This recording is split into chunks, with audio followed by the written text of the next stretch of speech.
On today's episode of What's Going On with Shipping, we look at the final report on the loss of the HMNZS Manawanui. I'm your host, Sal Mercogliano. Welcome to today's episode. I hope my fans in New Zealand appreciated the Z in there instead of Z and my pronunciation of Manawanui. I've tried my best. I'm not exactly sure that my Mori is as good as it should be. I try. We have covered this story quite a bit since the grounding of the vessel back on 6 October of 2024, the release of the interim report, and now I want to take a look at the final report that is out. This is it, 120 pages on the Court of Inquiry led by Rear Admiral Garen Golding, the Chief of Navy for the Royal New Zealand Navy.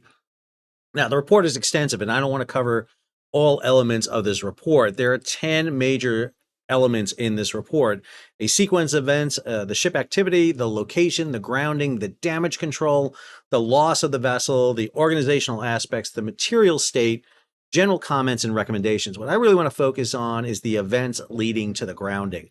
Why this vessel grounded.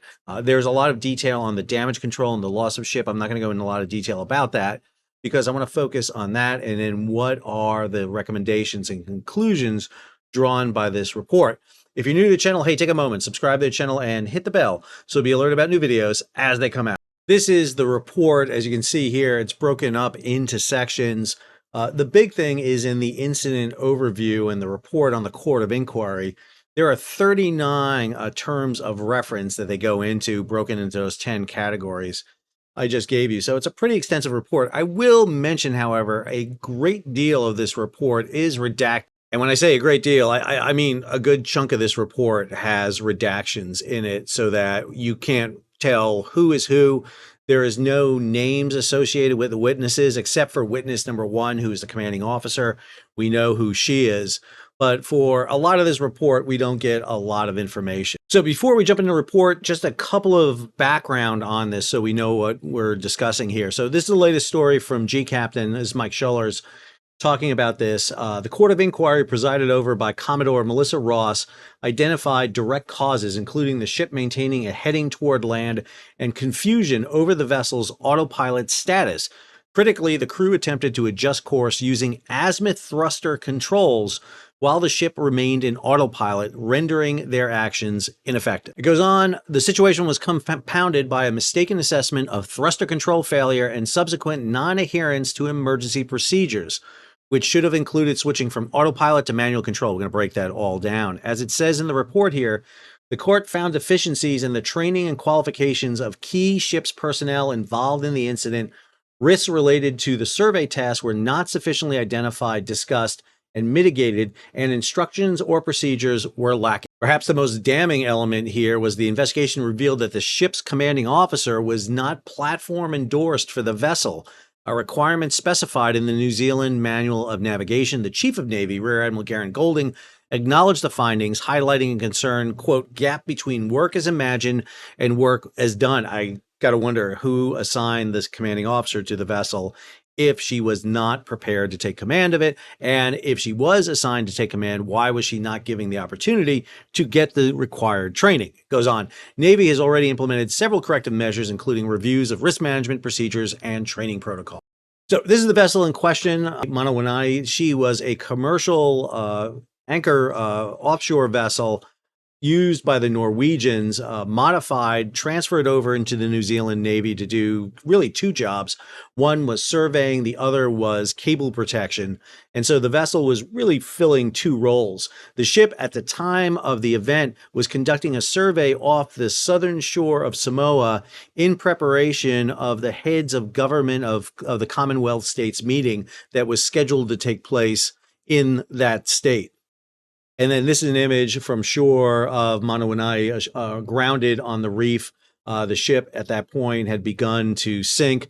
Fires broke out largely due to electrical equipment. That's what the report said. They believe that there was shorting out of equipment that led to fires starting throughout the vessel. But it is the grounding and the subsequent flooding of tanks, which could not be surveyed, that led to the abandoning of the vessel and the retrieval of all the crew members. The ship is the former Edda Fan, a oil and gas survey vessel for Norway. Ship was built in 2003, and in 2018, the New Zealand government procured the vessel for 147 million New Zealand dollars. The ship has a very unique propulsion system. She does not have standard propeller and rudders. Instead, she uses thrusters. The ship had a dynamic positioning system that allowed it to maintain its position using GPS and the thrusters. So up forward, it had a series of bow thrusters that could be used to help maintain the position. These did not play a role during the grounding, and they would not have helped during the grounding. You would only use these thrusters when the ship was barely making way and trying to maintain position. Instead, it's these thrusters, the number 4 on the port side and the number 5 thruster here on the starboard side. You'll see that these are fixed propellers with propellers fore and aft on the thrusters. The thrusters maneuver through 360 degrees so that you can use these thrusters in nearly any configuration. There is no rudder. So you would steer this vessel by turning the azipod or the azimuth thrusters here, not azipods, excuse me, the azimuth thrusters, and controlling the speed of the propellers. This is the bridge of Manawanui, and you'll see here the thruster controls. So you'll see thruster number 4. This is the aft port azipod. Thruster number 5 is the aft starboard azipod. You would stand here in between them to control the two azipods. And then over here on the left, you'll see the autopilot system. And these azipod systems on the back are for the forward, the bow azipods. But number 4 on the port side, number 5 on the starboard side, this is how you would control the system or use the autopilot, which is going to come into question. This is a diagram from the report. I apologize for the poor quality. This is what they had available in the report. This just shows you the configuration on the bridge. The officer on watch is standing here between those two azipod thruster controls. So your left hand has the port one, your right one has the starboard. The autopilot's on the other side, and then the other watchstander was back here by the comm desk, kind of sitting back. This is not the azipod system on Manawanui. I just want to show you what I'm talking about. So ignore this contraption here in the center. This does not exist on Manawanui. What you have are these type of thrusters here.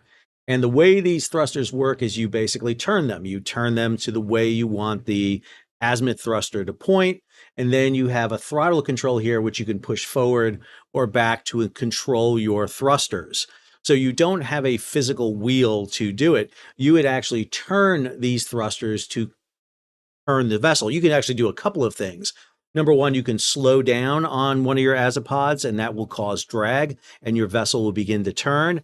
This azipod is turned to the left. This is actually not going to turn you to the left. It'll actually turn you to the right, to starboard, because it's going to push you. It's actually going to direct your thrust so it's pointing back toward the starboard quarter, and so it's going to kick you around. Now you can also use the thruster controls, the throttles up here, to go forward and back, but you have to be in the right mode to be able to do that. And we're going to talk about the difference between autopilot mode on this vessel and manual control that allows you to do this. If you want more specifics on the use of azimuth thrusters, I suggest heading over to ISSIMS. This is Innovative Ship Simulation.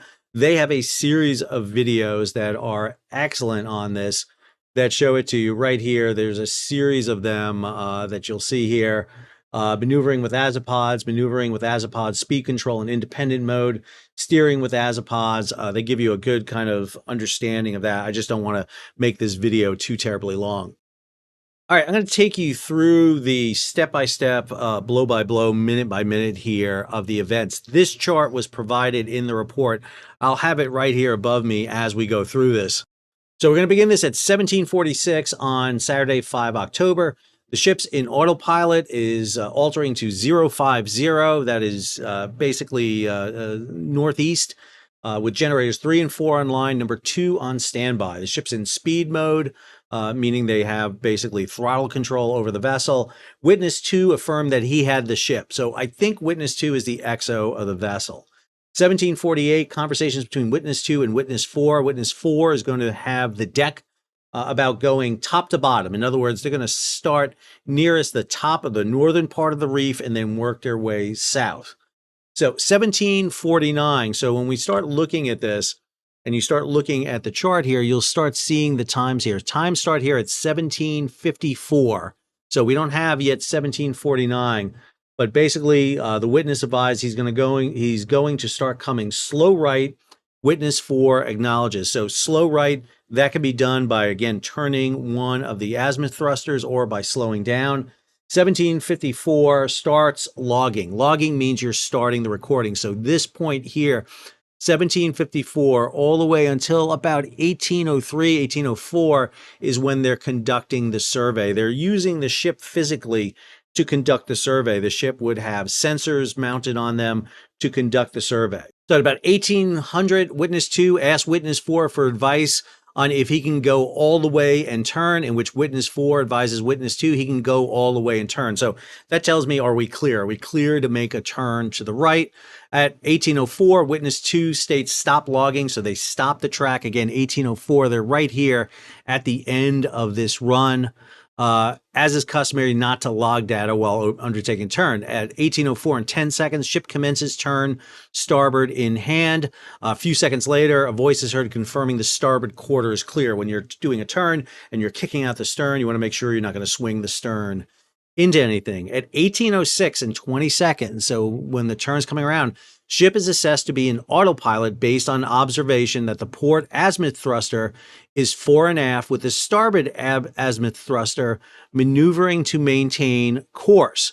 So this is probably that when the ship is on autopilot to maintain a heading, one of the thrusters is being used to turn to navigate the vessel. If you've ever driven a lawnmower that has the arms versus a steering wheel, the way you steer that is by slowing up and down on one. You don't have to use both to do it, but you could just actually slow with just one of the arms. And that's kind of what we see happening here. 1806 and 30 seconds, witness 4 is heard to say, I think you'll find it easier if you come further right and just drive it. At 1807 and 40, they start logging. 1808 and 04 seconds, witness 2 states, check port quarter, an established procedural requirement to ensure quarters are clear and safe to commence a turn. So this is when they're getting ready. 1808, they're right about here at this time. They seem to be on track, but then maneuvering into a new course here. At around 1808, 12 seconds, witness 2 discusses his intentions after the next turn to then turn again and head in an easterly direction. It sounds like that the easterly direction is one of the ones that they wanted to kind of like mow the grass on.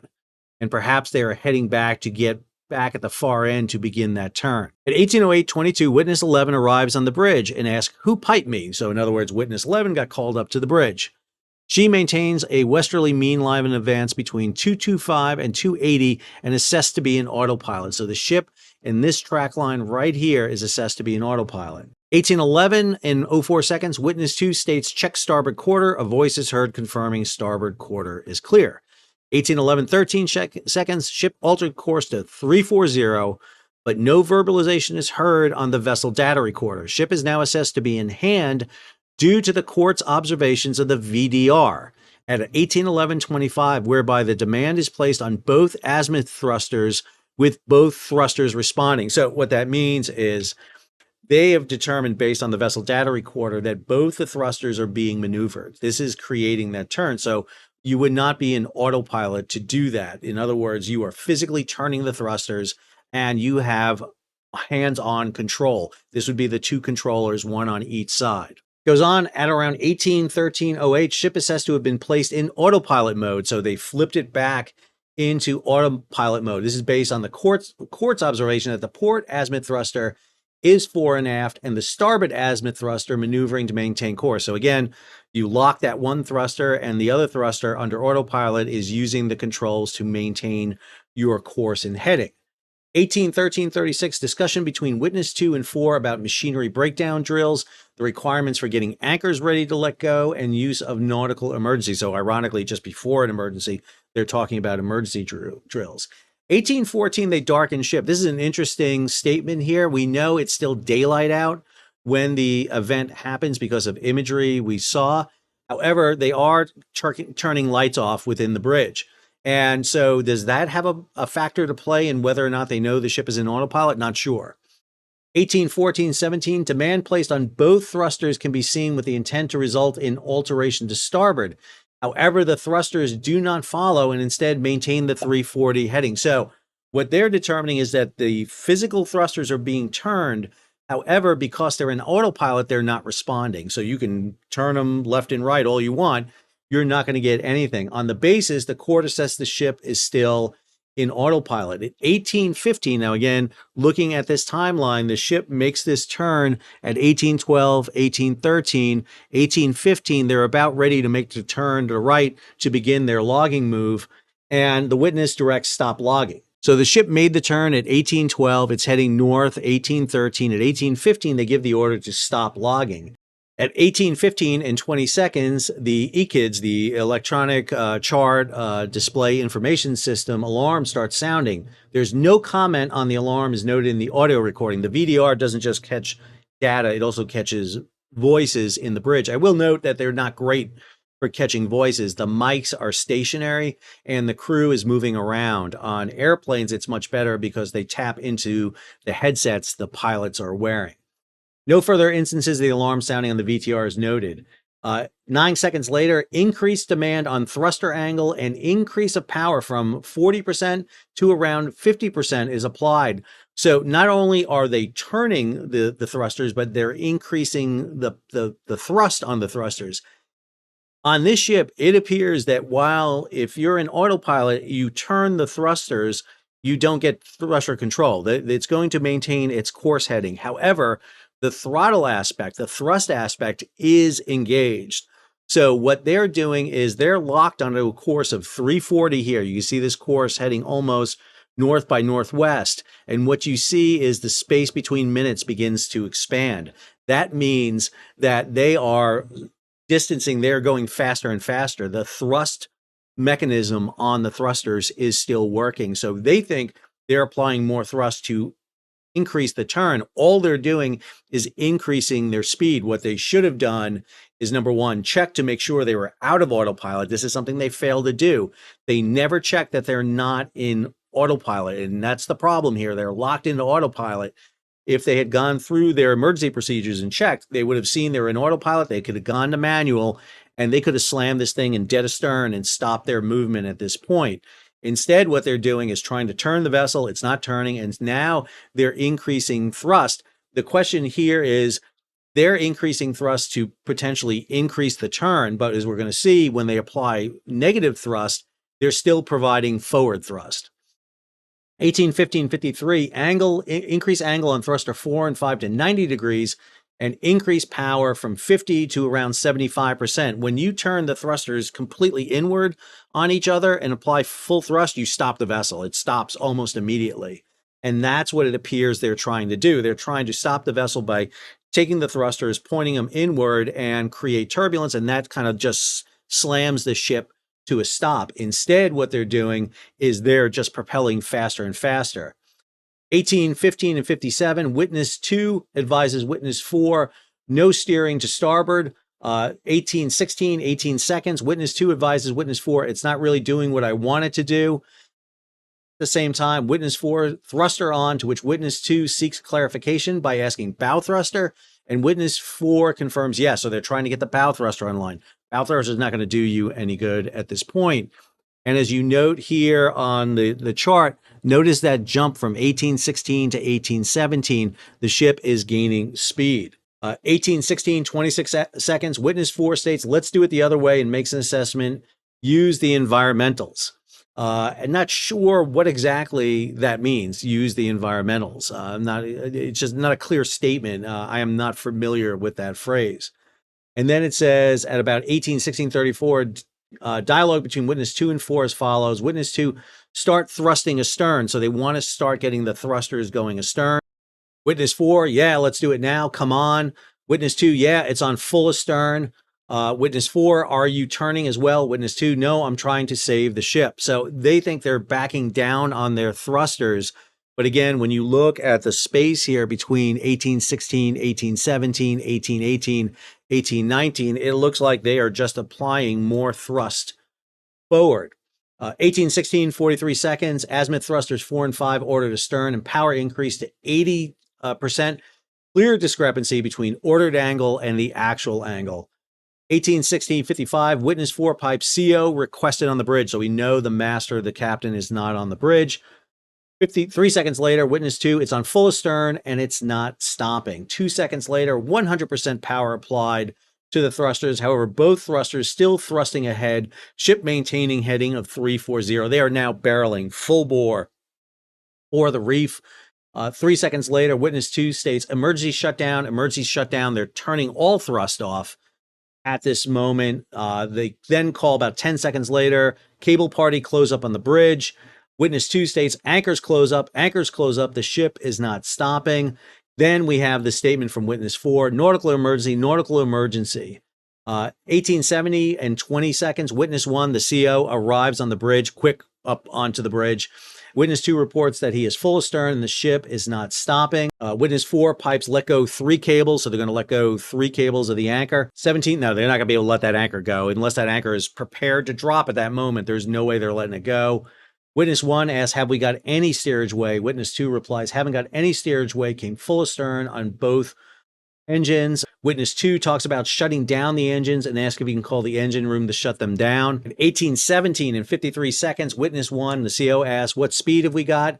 The reply, 10 knots increasing, and I've got fucking full astern here and nothing is happening. I would have the same language at that moment.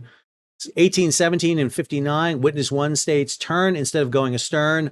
That's when you start hearing the grounding take place. Witness 4 pipes at 18:18, 10 seconds, stand 2, conduct blanket search. In other words, get a head count. 18:18, 18:17, witness 1 calls for calm. A few seconds later, witness 2 advised witness 1 that he had shut the engines down. Observation of the VDR shows the response on both azimuth thrusters reduces to 0, followed by the demand reducing to 0. Witness 1 states, so now we've got nothing. Statement continues, so now we've got nothing. Have we got anything? Have we got bow thrusters? Witness 2, we have bow thrusters, ma'am. See if we can thrust to port.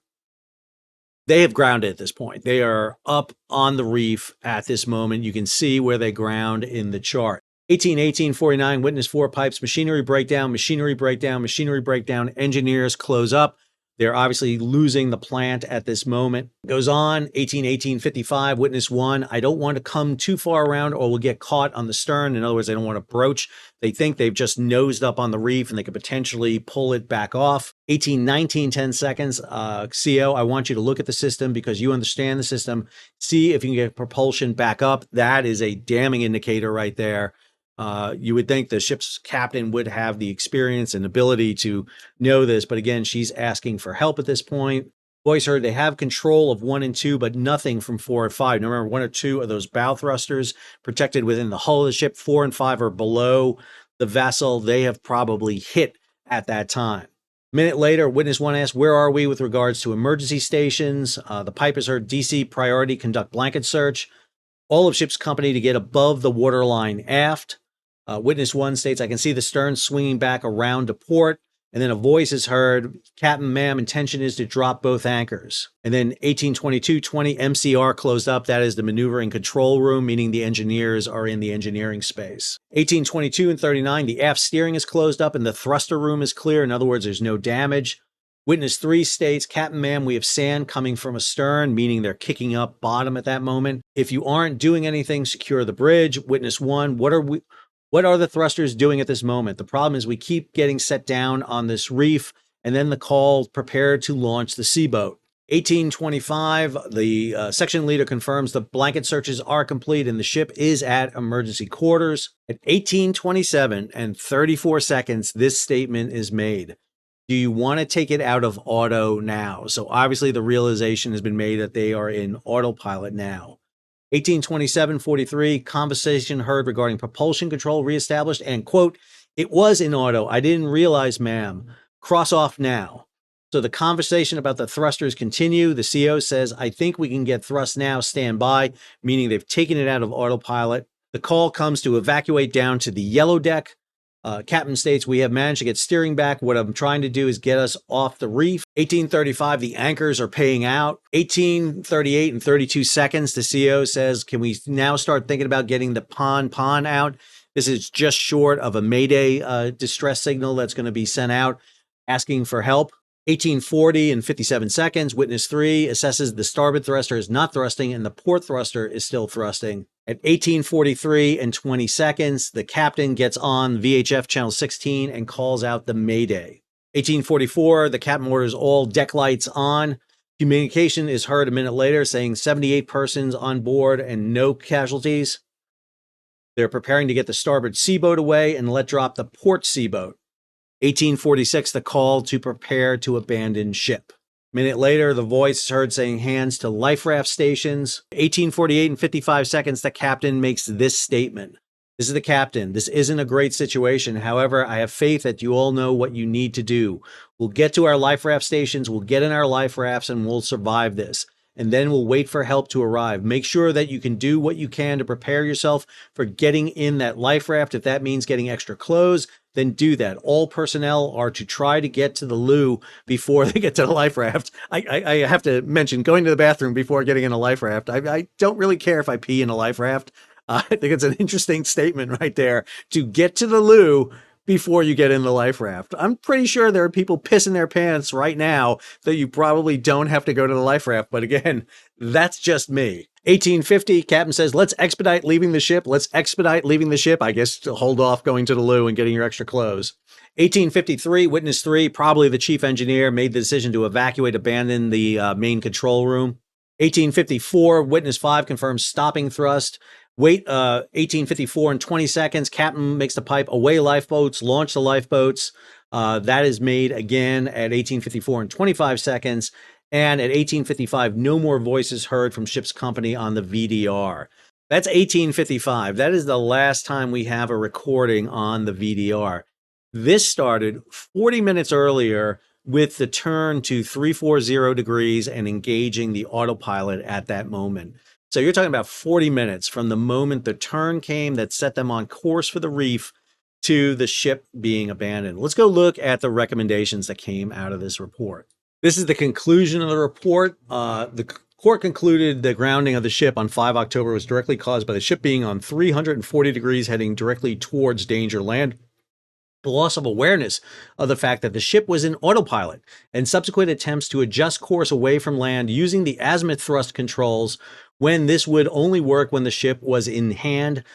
C, a mistaken assessment that thruster control had been lost and a failure to then follow the bridge cards for a thruster control failure, which would have required switching the ship from autopilot to hand, i.e. switch to manual control, and if that failed, taking all thrust off the affected thrusters. They also had some contributing factors that were listed. I'll have them in the report here. You can take a look at it. But finally, the aggrieving factors made the grounding worse. Incorrect procedures to stop the ship and inadequate preparedness to drop anchors. Because they were operating in so close to land, there was a feeling that the ship should have its anchors ready to drop should that been an issue. I think even if you drop the anchors at 10 knots, that was not going to have a big issue. So again, a lot of issues have been directed toward the ship's captain, a female here, but what is clear, whether female or male, it doesn't matter. The ship's captains did not have the requisite knowledge to safely operate the vessel. She was missing that training, and whether she should have had that training before being appointed or after being assigned to the vessel, something should have been done. It just appears that this crew did not have the ability to work this vessel and control it in a seamless way that would allow them to do it, especially when they were conducting surveys so close to land and dangerous waters. I hope you enjoyed today's episode. If you did, hey, take a moment, subscribe to the channel, and hit the bell so be alerted about new videos as they come out. Leave a comment, share it across social media, and if you can, support the page. How do you do that? You can hit the super thanks button down below or head on over to Patreon and become a monthly or yearly subscriber. Until our next video, this is Sal, signing off.